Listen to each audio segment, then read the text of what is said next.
જો તમારા ઘરે પણ બાફેલા બટેટા હોય તો આ વિડીયો જરૂરથી જોજો. જેના માટે એક મિક્સર જાર લઈ 15થી 20 પાન લીમડાના, એક મરચું અને 1 ઇંચ જેટલો આદુનો ટુકડો લઈ ક્રશ કરી લઈશું.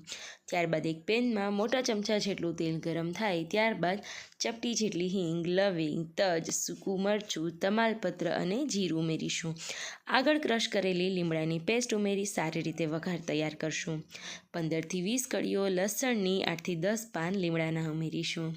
ત્યારબાદ અહીંયા એક ટમેટું ઝીણું સુધારીને, લીલી ડુંગળી સારી આવે છે તો એક લીલી ડુંગળી અને ત્યારબાદ 4થી 5 ડુંગળીના પાન ઉમેરીશું જે ધોઈ અને ઝીણા સમારેલા હતા.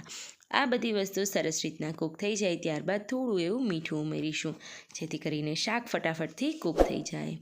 રૂટીન મસાલાઓમાં અહીંયા અડધી ચમચી કરતાં ઓછો ગરમ મસાલો અને થોડો એવો આમચૂર પાવડર ઉમેરી બાફેલું બટેટું ઉમેરીને સારી રીતે મિક્સ કરી ઓળો તૈયાર કરશું.